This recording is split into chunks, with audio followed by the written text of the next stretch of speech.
I am Gayatri Nimawat. On the third day of semester one's presentation, my topic is Science versus Nature in Frankenstein by Mary Shelley. This is my personal information. My today's subtopics are introduction, then about author Mary Shelley, then science versus nature in Frankenstein. Then I will compare Frankenstein with Dr. Jekyll and Mr. Hyde. Then other example. So my whole presentation is about one question, that which is more powerful, science or nature. I will try to give an answer of this question through my presentation. So first introduction, that Frankenstein is a Gothic and philosophical novel. It is the early example of science fiction. Here, Mary Shelley tried to portray one story of scientist, and this scientist has artificially created a human being, and these dreadful consequences that arise after this created human being. Here, Mary Shelley tried to warn us about the misuse of science and related the phenomenal aspect of scientific disaster with accidental creation of a monster named Frankenstein as a result of an unsuccessful scientific experiment. Then about author Mary Shelley. She was an English romantic novelist. She was the only daughter of William Godwin and Mary Wollstonecraft. Her best known book is Frankenstein or the Modern Prometheus, published in 1880 and revised in 1831, a text that is part Gothic novel and part a philosophical novel.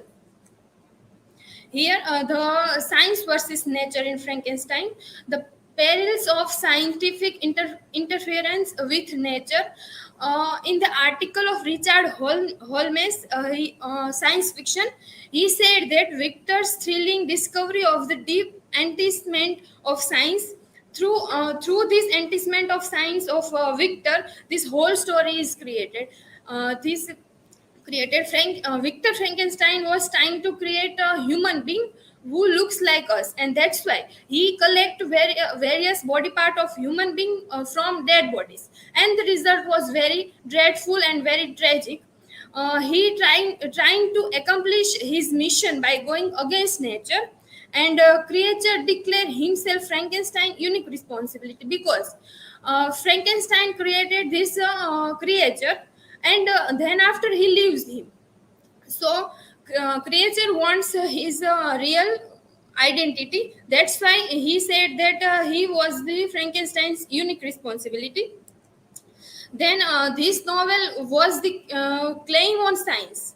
It is a popular interpretation as an anti-science myth, because this was said so many times that this is an anti-science novel, because in this novel we find that one scientist created one creature, and the result was very terrible, and he tried to going against nature. That's why nature gave him answer, and that's why this novel became an anti-science myth.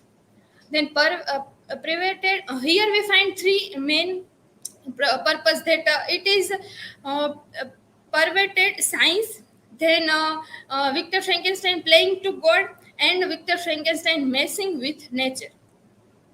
Then we will compare this novel with a strange case of Dr. Jekyll and Mr. Hyde of R.L. Stevenson's. Here in this novella, Dr. Jekyll did use science to change himself. Like in Frankenstein, we also see that Victor Frankenstein wants to change the society by creating a human being. And here we find his search to control some powerful secret of nature.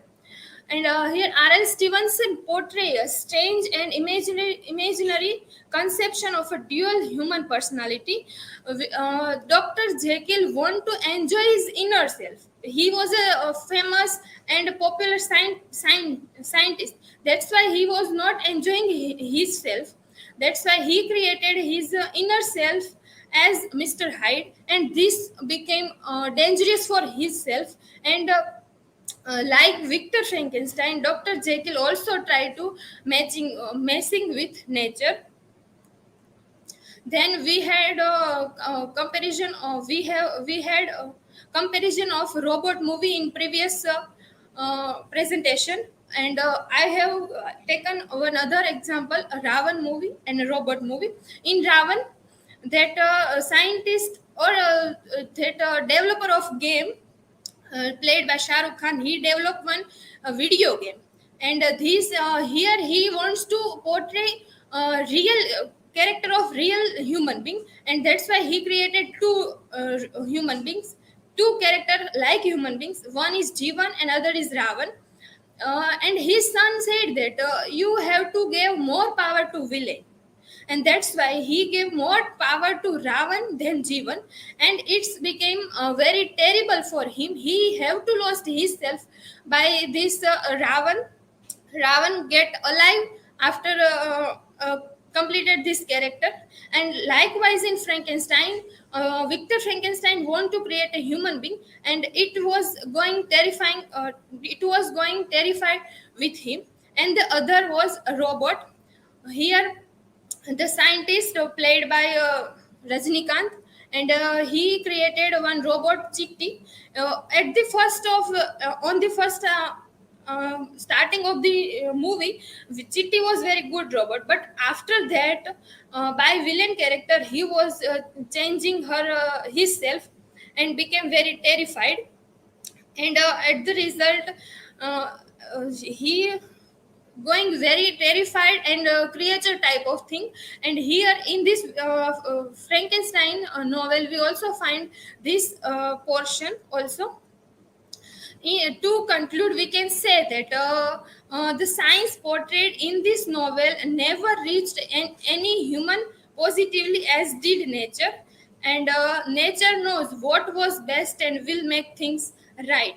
If we are human being, if we will go to going against to nature, then nature always give answer to us. And here Victor Frankenstein's also got answer from nature.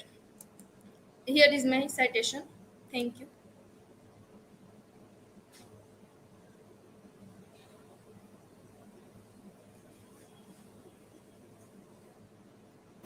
Gayatri, my question is that what do you think what is more powerful in Frankenstein, science or nature? Okay.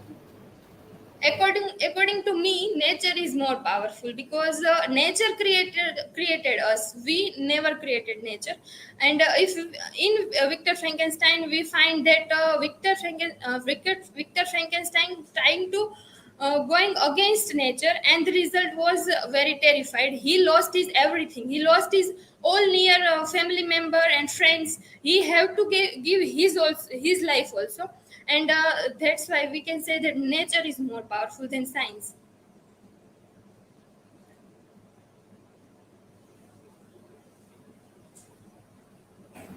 Gayatri, I have a question. According to you, how how is Frankenstein an anti-science novel? Okay. uh, This Frankenstein novel by Mary Shelley was considered as anti-science novel by many people. Here we find very various dreadful consequences of science. That at the first, Victor was trying to create a human being, and the result was very terrifying. That science is powerful in the 21st century, but we have to compare with nature also. We don't have to forget nature. We have to work with nature and science together. And here Victor was forgetting the rules of nature, and that's why this is called anti-science novel. Thank you.